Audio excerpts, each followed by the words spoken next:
Back with another super embarrassing episode of this, me reading my joke journal thing, whatever this is. Keeping me accountable, though, so happy with that. I didn't write till really late last night, and I almost skipped it, but because of this thing, I didn't skip it. So even if you hate it, I'm slightly better off for having done this. Anyway, I did 2 spots last night, tried a bunch of this new shit, so I have some stuff to report. The child labor thing hit really well. Well, okay. Did 2 shows. First one was a real read on material. Second one, the audience was so bad that everything bombed. And I talked to the other comics on the show, and it was across the board bombing. So that happens. But child labor, some of that stuff hit pretty hard. I need more.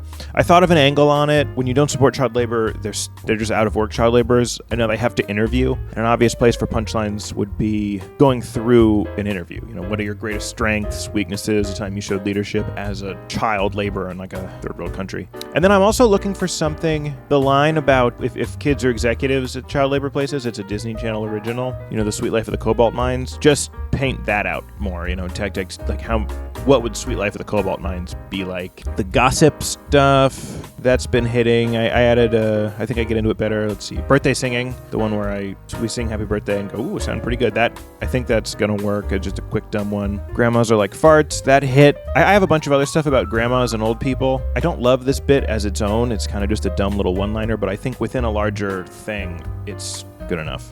I did that joke. People are such hypocrites.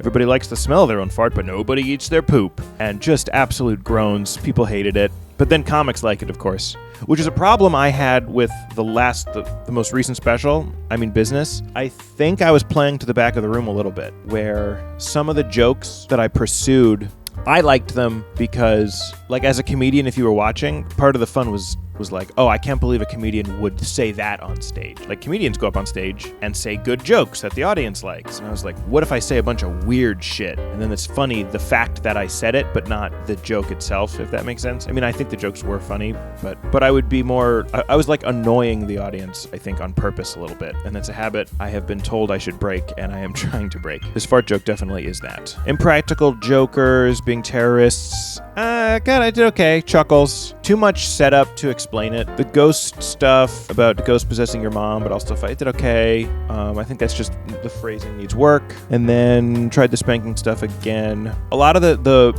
being spanked by your mom versus your dad hit really hard. The juicy ass stuff. The premise gets laughs. It just doesn't, the punchlines don't justify it yet, especially such a weird topic. All right, now for today's punchies. So there was this story in the news about a 97-year-old man married to a 96-year-old woman, and she revealed to him that she had had an affair like 50 years ago, and then they got a divorce. Basically, that story just to me was so crazy that I've been trying to punch it up. And I already have some angles on it, but here's the news thing I've got. So the affair happened like decades before, but I was thinking if a 96-year-old woman had told me that she had an affair recently, like if it wasn't decades ago, I wouldn't even believe her. I'd be like, you probably just had a car backfire and got confused.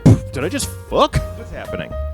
Something about the divorce, like why would you carry through with the divorce at 97? And maybe the spite, like he knows the spite's gonna make him live for like 15 more years. So what's your secret to living so long? Ethel fucks everybody, that's my secret. Well, I guess that's not a secret, actually. Their 70-year-old children being like, yes, 2 Christmases. Oh, okay, here was my tag on The Sweet Life of the Cobalt Mines. The kid being like, I wanted to ask Rachel to the dance, but I'm nervous. And also my leg had to be amputated after the cave-in. Too harsh, probably, I don't know. Oh, something about, so I got, one of the Costco things is about how they don't tell you they're not going to give you a bag for your stuff, so you're just with your stuff. But anyway, just painting a sad picture where I'm in the parking lot of Costco, like, I guess I'll just eat it. I guess I'll just eat all of it. I don't know what to do. With the first meal you have after a Costco shop, it's just a sample of everything, every single food that exists. If I could take everything that I ate after that and just put it all on a plate and show it to someone, you wouldn't let me vote. Olives, chocolate, artichoke hearts, new deodorant, spoonfuls of hummus eaten like ice cream. And then for the Costco Doomsday Prepper angle, that it looks like we're raiding a bunker, I just literally just another beat on that.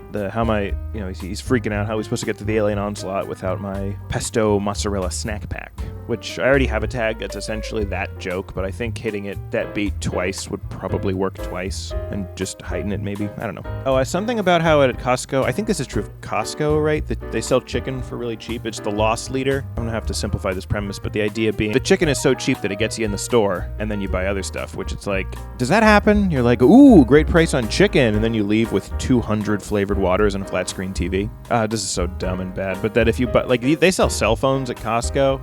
If you get your phone at Costco, I would assume, like, where are your other phones? You should have like 10 phones. It's Costco. And then they all ring at once every time you get a text or a call, and then you go insane. You answer all of them at once, and your voice is 10 times more powerful, and you sound like God and blow out the other person's ears. I probably will not even use that, but I think that's my punchies for today. Oh, right. One more little note. I tried the memory foam thing, and it just got groans. It's so hacky and corny. But sometimes those silly, corny jokes are fun in the context of having heard a bunch of regular, like, real jokes. But this one, I think people were a little confused about what I meant by, like, the war. What do they remembering the war? Anywho, I think that's all I got for today. That's been another episode of Keep or Cut. That was my 20 punchies. If you've been following along, thanks so much. Bye-bye.